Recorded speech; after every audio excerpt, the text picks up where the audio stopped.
Obedient slave of اللہ ہیں، ایک فرما بردار اللہ رب تبارک و تعالیٰ کے وہ بندے ہیں، تو ایسے لوگوں کی تو تمام دعائیں قبول ہونی چاہیے کہ بتائیے بھئی جو اللہ کا فرما بردار ہے، نماز بھی پڑھے، روزہ بھی رکھے، حج کو بھی جائے، زکوٰۃ بھی دے، تو اس کی بھی تو دعائیں قبول ہونی چاہیے، لیکن نہیں ہو رہی ہے۔ تو آپ نے سوچا کہ اس کے پیچھے کیا وجہ ہے؟ بھئی ہونی تو چاہیے تھی دعا، جب آپ فرما بردار ہیں تو آپ کی دعائیں قبول ہونی چاہیے، نہیں ہوتی ہیں۔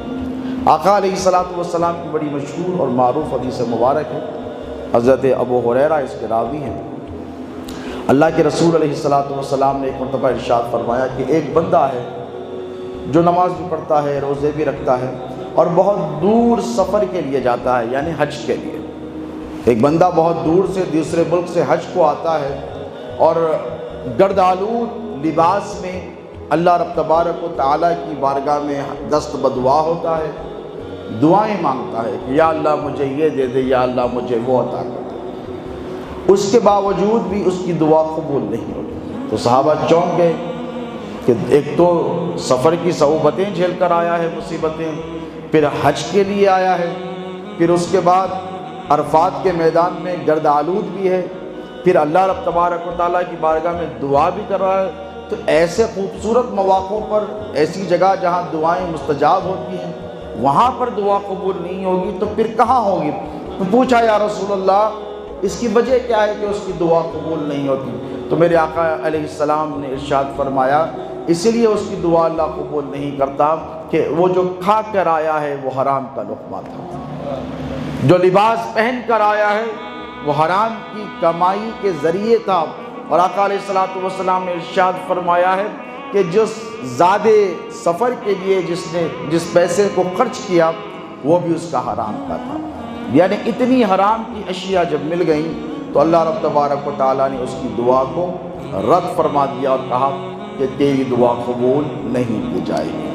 تو دوستو سب سے اہم ترین چیز جو اسلام میں ہے وہ عقل حلال ہے، یعنی حلال ذرائع سے کمائی جانے والی کمائی، یعنی وہ پیسہ جو محنت اور مشقت سے کمایا جائے، جس میں جھوٹ نہ ہو، جس میں کپٹ نہ ہو، جس میں ریاکاری نہ ہو، جس میں دھوکے بازی نہ ہو، جس میں حق تلفیاں نہ ہو، جس میں لوگوں کے حقوق کو سلب نہ کیا جائے، ایسی کمائی جو انسان حاصل کرتا ہے اس کی برکتیں بھی الگ ہوتی ہیں۔ یعنی جب آدمی حلال کمائی کماتا ہے تو اللہ کے رسول علیہ السلام کے ارشادات میں ہے کہ اس کی روح پاک ہوتی ہے، اس کے پیٹ میں جو لقمہ جاتا ہے ہم یہ سمجھتے ہیں کہ this is just for our digestion اور فار انرجی، میٹابولزم کے لیے، آپ کی باڈی کے لیے استعمال ہو رہا ہے، نہیں، بلکہ اس کا جو روحانی پرسپیکٹو ہے، جو ہڈن پرسپیکٹو ہے، جو بظاہر آپ کو نظر نہیں آتا، جو باطنی اس کی جو اہمیت ہے، وہ تقاضا ہے، وہ یہ کہ حضور نے فرمایا کہ جب حلال کا لقمہ کسی مسلمان کے پیٹ میں اترتا ہے تو وہ نور بن جاتا ہے۔ آپ نے کبھی سوچا؟ یعنی انسان اپنے جسم کی غذا کا تو اہتمام کرتا ہے لیکن روح کی غذا کا اہتمام نہیں کرتا۔ انسان جو ہے نا دوستو یہ مرکب ہے جان کا، جسم کا اور روح کا۔ آپ کہیں گے یہ تیسری بات کہاں سے آ گئی؟ جو جانور ہوتے ہیں ان کے پاس روح نہیں ہوتی۔ آپ نے کبھی سوچا؟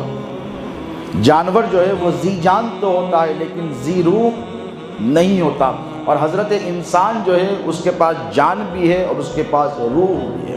یہی ایک چیز ہے جو آپ کو جانور سے ممتاز کرتی ہے، وہ یہ کہ اللہ رب تبارک و تعالیٰ نے آپ کو روح عطا فرمائی، اور روح کے بارے میں پوچھا گیا تو فرمایا قل الروح من امر ربی، محبوب کہہ دیجئے کہ یہ روح اللہ کے حکم سے، اللہ کی طرف سے، بلکہ آدم کے پتلے میں اللہ نے اپنی روح کو داخل فرمایا۔ یہ بھی اس کی تفصیلات آتے ہیں۔ تو یہ بڑی پاکیزہ شے ہے۔ جب یہ انسان بالخصوص مسلمان جس کو اللہ نے اس آیت کریمہ میں ایڈریس کیا ہے، یا ایھا الذین آمنوا کلوا من طیبات ما رزقناکم، جو آج کی ہماری ٹاپک ہے عقل حلال، جن کو اللہ رب تبارک و تعالیٰ نے ایڈریس کیا ہے، ان کے لیے یہ بہت ضروری ہے کہ وہ جو کمائی، پاک کمائی کے ذریعے حلال کمائی کے ذریعے رزق حاصل کریں اور اسے کھائیں تو صرف نہ جسم کو بلکہ ان کی روح کو بھی اس کا فائدہ پہنچنا چاہیے۔ دیکھیں